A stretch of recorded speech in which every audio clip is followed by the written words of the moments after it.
नमस्कार दोस्तों, मैं हूं गणेश देवांगन और मेरे channel Rani tailor and designer में आप लोगों का स्वागत करता हूं। जब भी हम किसी क्लाइंट का ब्लाउज बनाते हैं तो उसके लिए हमें उसके मेजरमेंट की आवश्यकता पड़ती है। और मेजरमेंट दो प्रकार का होता है। एक तो होता है बॉडी नाप, सेकंड होता है रेडी सिले हुए ब्लाउज से नाप लिया हुआ।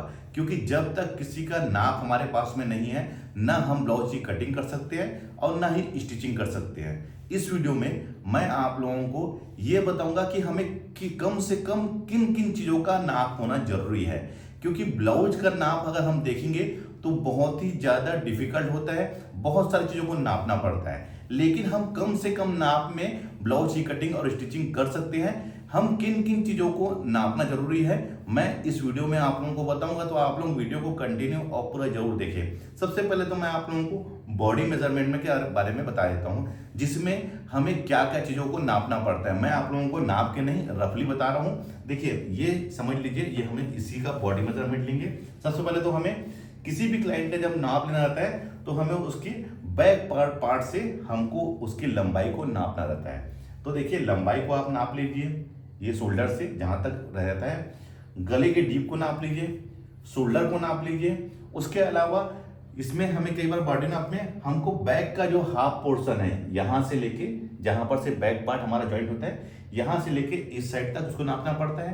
प्लस ये नीचे का जो पट्टी है उसको नापना पड़ता है। या फिर हमारे पास में किसी क्लाइंट का अगर डीप गले में नाप का ब्लाउज है और हमें उसको बोटने के कलर वाला बनाना रहता है, तो उस कंडीशन में आप शोल्डर का मेजरमेंट लेना जरूरी है, ध्यान रखिए। अब देखिए, ये तो बैक पार्ट में हो गया। अब फ्रंट पार्ट में देखिए, फ्रंट पार्ट में भी ये दोस्तों गले का डीप, सामने गले का। उसके बाद आप ऊपर से इसका बस्ट पॉइंट लेंगे, दोनों बस्ट की दूरी लेंगे। ऊपर से बेल्ट कितने इंच में है उसको लेना आता है। उसके बाद अपर चेस्ट को, उसके बाद फुल बस्ट को, उसके बाद कमर को। वैसे ही हमको यहाँ पर फ्रंट हिस्से में एक पार्ट, यानी कि जो साइड में जो जॉइंट होता है दोस्तों, इस साइड से यहां से जहां पर हमारा हुक जो लगता है वहां तक एक पार्ट को भी नापना रहता है। और वैसे ही हमें इस पार्ट को भी नापना रहता है, तभी एक परफेक्ट फिटिंग आती है। ये हो गया दोस्तों। उसके बाद आते हैं हम आस्तीन की लंबाई में। आस्तीन की लंबाई को नापना रहता है, आस्तीन की गोलाई को नापना पड़ता है। उसके बाद आर्म होल को हमें नापना पड़ता है। तो ये जो चीज है, ये बॉडी मेजरमेंट में हमें नापना पड़ता है। और हमें रेडी ब्लाउज से कैसे नापना है वो अभी बताऊंगा, क्या क्या नापना रहता है। उसके बाद आपको लास्ट टाइम बताऊंगा कि हमें कम से कम किन किन चीजों का नाप रहना चाहिए, जिससे कि हम एक ब्लाउज परफेक्ट तरीके से बना सकें। तो चलिए, मैं अब आप लोगों को रेडी ब्लाउज से क्या क्या चीज को नापेंगे वो बताता हूं। ये हमारे पास में रेडी ब्लाउज है। सबसे पहले हम इसको बैक पोर्शन में ले लेंगे, ये उल्टा। उसके बाद सबसे पहले हम इसके लंबाई को मेजरमेंट करेंगे, वैसे ही इसके गले के डीप को। उसके बाद गले के फैलाव को हम मेजरमेंट करेंगे। उसके बाद इसके शोल्डर को। जैसे मैंने बता चुका हूं, डीप गले में हमें गले का फैलाव नापना जरूरी है, और साथ ही साथ इस पट्टी को भी नापना जरूरी है कि ये पट्टी हमारी रेडी कितनी आई है। इस साइड आस्तीन के साइड में हाफ इंच और पाइपिंग के साइड में क्वार्टर इंच हम उसको ऐड कर लेना। किसमें? इस शोल्डर में। ये रेडी शोल्डर से क्वार्टर इंच इस साइड और हाफ इंच इस साइड, ये हो गया शोल्डर में। लेकिन अगर हम बोट नेक या कलर वाला ब्लाउज बनाते हैं, उस कंडीशन में हमको क्लाइंट का शोल्डर नापना जरूरी है। ये हो गया। उसके बाद देखिए दोस्तों, हम इसको यहाँ पर से यहाँ पर गले का जो फैलाव, जैसे मान लीजिए गले का फैलाव हमने 2.5 इंच में कटिंग किया है, ध्यान रखिए। ये गले का जो फैलाव है इसको 2.5 इंच में, तो ये क्वार्टर इंच इस साइड से और क्वार्टर इंच इस साइड से। तो देखिए, 2.5 इंच का डबल कितना, 5 इंच हो जाएगा। और क्वार्टर इंच इस साइड से तो 5.25 हो गया, और क्वार्टर इंच इस साइड से हो गया 5.5। तो आप इसको यहाँ पर से देखिए ऐसे भी नाप सकते हैं। ये यहाँ पर जहाँ पर हमारा बैक पार्ट ज्वाइंट हुआ है, इसको देख लीजिए कितना इंच है ये देखिए 6 इंच। और 6 इंच में 5.5 हम इसको ऐड कर लेंगे, तो वो जगह 11.5 इंच। और उसके बाद 11.5 इंच को यहाँ टेप पकड़ के इस एंडिंग में हम इसको नाप सकते हैं। तो ये कितना हो रहा है, ये 18 इंच हो रहा है। तो आप चाहे तो बैक को भी ऐसा नाप सकते हैं। अब देखिए, गले को डीप को कैसे नापेंगे दोस्तों।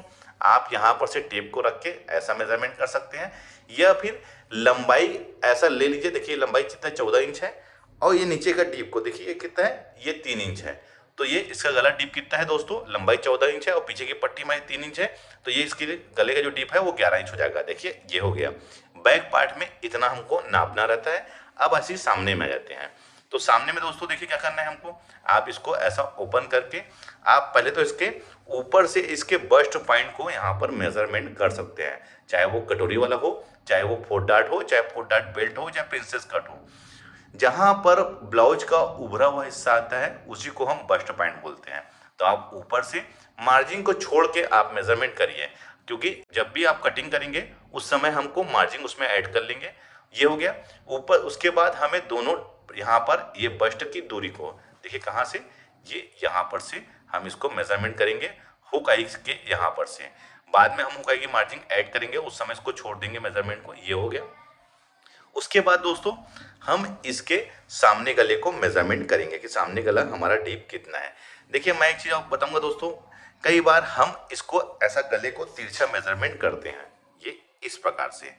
अगर आप ऐसा तिरछा मेजरमेंट करते हैं तो आप जब कटिंग करेंगे ब्लाउज को तो आप तिरछा ही इसको मेजरमेंट करके कटिंग करिए। और आपने ऐसा सीधा इसको मेजरमेंट लिया है तो आप सीधा में ही कटिंग करेंगे मेजरमेंट करके। देखिए ये हो गया। उसके बाद आप सामने पार्ट को मेजरमेंट कर सकते हैं कि सामने पार्ट हमारा कितना इंच है। ये यहाँ पर से देखिए ये आई पट्टी है तो आई पट्टी को छोड़ के हम मेजरमेंट करते हैं, ध्यान रखेंगे, और हुक पट्टी को हम ऐड करके। ये हो गया।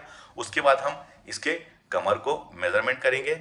ये हो गया दोस्तों। उसके बाद इसकी आस्तीन की लंबाई, ये आस्तीन की लंबाई, और उसके बाद आस्तीन की गोलाई को ये यहाँ पर ये, और आस्तीन का आर्म होल। देखिए आस्तीन का जो आर्म होल है दोस्तों मैं आप लोगों को बताऊंगा, मैं हमेशा जहां पर से ये ऐसे मेजरमेंट करता हूं, तो मैं कटिंग करते समय भी ऐसे ही इसको नाप कर कटिंग करता हूं। लेकिन अगर आप ऐसा तिरछा मेजरमेंट किए हैं तो कटिंग करते समय भी आप तिरछा मेजरमेंट करिए। ये हो गया। देखिए दोस्तों ये इस प्रकार से इसका नाप होता है। बॉडी नाप का कैसे होता है नाप मैं बता दिया, और कपड़े से हम रेडी कपड़े से सिले हुए से हम कैसे मेजरमेंट लेते हैं वो बता दिया है। अब इतना नाप अगर हम नहीं लेते हैं तो हमें कम से कम क्या क्या चीज़ का नाप अपने पास में होना चाहिए, जिससे कि हम ब्लाउज की सही तरीके से कटिंग कर ले और सही तरीके से उसको स्टिचिंग कर लीजिए, वो मैं आप लोगों को बताऊंगा। देखिए मैं इसको आपको लिख के बता रहा हूँ। देखिए सबसे पहले तो हमारे पास में ब्लाउज की लंबाई होना जरूरी है, तो यहाँ पर मैं लिखूंगा लंबाई। लंबाई हमारे पास में होना जरूरी है। ये हो गया लंबाई। सेकंड इसका शोल्डर। शोल्डर भी दोस्तों ये ऑप्शनली है, अगर आप चाहे तो ले सकते हैं, नहीं तो अगर हमारे पास में गला डीप कितना है उसके अकॉर्डिंग हम उसको शोल्डर को कटिंग कर सकते हैं। ध्यान रखेंगे ये हमारा शोल्डर हो गया। तीसरे आते हैं हम इसके सीना में। सीना मतलब अपर चेस्ट दोस्तों, ध्यान रखेंगे अपर चेस्ट। उसके बाद आते हैं हम कमर में। ये कमर, कमर जहां पर ब्लाउज का एंडिंग होता है उसको हम कमर बोलेंगे दोस्तों, ये वाला हिस्से को, ये वाले हिस्से को। और सीना जहां पर से हमने ये नापा है इसको हम इसको अपर चेस्ट, जिसको मैं अपर चेस्ट के हिसाब से कटिंग करता हूं। अब देखिए हमारे पास में गले का भी नाप होना जरूरी है। ये सामने गला, गला सामने, वैसे ही पीछे गला, पीछे गले का भी नाप होना जरूरी है। ये हो गया दोस्तों। उसके बाद आस्तीन की लंबाई, आस्तीन की लंबाई ये भी हमारे पास में होना जरूरी है। उसके बाद इसकी गोलाई, जिसको हम डंडे के भी बोलते हैं, मुहरी भी बोलते हैं, ये होना जरूरी है। देखिए आर्म होल आपका ऑप्शनली है, देखेंगे ध्यान रखेंगे आर्म होल, क्योंकि जब हम किसी क्लाइंट का मान लीजिए आस्तीन 6 इंच है लंबाई आस्तीन की, और मोहरी मान लीजिए उसकी वहां पर है 12 इंच। ध्यान रखेंगे जैसे ये जैसे मैं बता रहा हूं आपको, जैसे ये आस्तीन की लंबाई हमारी 6 इंच है, तो अगर उसकी मोहरी हमारी यहाँ पर 12 इंच है तो 12 इंच का हाफ कितना हो जाएगा हमारा 6 इंच। तो आप उसमें 1.5 इंच प्लस करके उसके आर्म होल को ले सकते हैं। ध्यान रखेंगे उसके 1.5 इंच को प्लस करके।